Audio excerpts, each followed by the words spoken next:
निपाणीच्या आमदार शशिकला जोल्ले यांच्या विशेष प्रयत्नानं निपाणी तालुक्यातील गळतगा येथील शाहूनगर येथे सीसी रस्ता व गटार कामासाठी 50 लाख रुपयांचा निधी मंजूर झाला आहे। या कामाचा शुभारंभ गळतगा ग्रामपंचायत अध्यक्ष अलगोंडा पाटील यांच्या अध्यक्षतेखाली व मान्यवरांच्या उपस्थितीत करण्यात आला।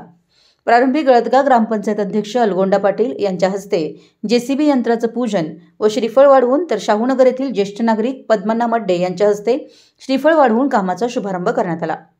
याप्रसंगी गळतगा येथील माजी ग्रामपंचायत अध्यक्ष व हालशुगर संचालक श्रीकांत बन्ने म्हणाले, यांनी निपाणीच्या आमदार शशिकला जोल्ले यांच्या प्रयत्नानं SCCPT योजनेअंतर्गत गळतगा येथील शाहूनगर ते आंबेडकर भवनपर्यंत 500 मीटर सीसी रस्ता व 250 मीटर गटार कामासाठी 50 लाखाचा निधी मंजूर केल्याबद्दल शाहूनगर समाजबांधव गळतगा येथील भाजप कार्यकर्ते व ग्रामस्थांतर्फे खासदार अण्णासाहेब जोल्ले व आमदार शशिकला जोल्ले यांचे आभार मानले। पुढे बन्ने म्हणाले की खासदार जोल्ले व आमदार जोल्ले यांच्या विकास निधीतून गळतगा येथील दलित कॉलनीमध्ये चांगल्या प्रकारचे रस्ते, समुदाय भवन, सीसी रस्त्यांची निर्मिती झाली आहे। पिण्याच्या पाण्याची उत्तम सोय झाली असून स्वच्छतेच्या दृष्टीनं प्रत्येक गल्लीत पेवर ब्लॉक बसवलेत। खऱ्या अर्थानं निपाणी क्षेत्रात गळतगा येथील दलित समाजासाठी जास्तीत जास्त विकास निधी देऊन सहकार्य केलं आहे।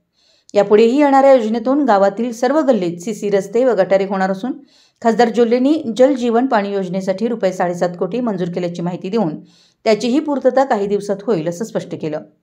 या कार्यक्रमास गळतगा ग्रामपंचायत अध्यक्ष अलगोंडा पाटील, माजी ग्रामपंचायत उपाध्यक्ष भरत नसलापुरे, ग्रामपंचायत सदस्य लक्ष्मण शिपुरे, मिथुन पाटील, विजय तेलवेकर, राहुल वाकपट्टे, शिवानंद गिड्डे, इरगोंडा पाटील, बाबासाहेब जाधव, बाळू सदलगे, गुंडी पाटील, मिथुन कांबळे, शिवानंद खोत यांच्यासह शाहूनगर येथील समाजबांधव व गळतगा येथील ग्रामस्थ उपस्थित होते। मराठी एस न्यूजसाठी बेडकियाहून महावीर चिंचणे।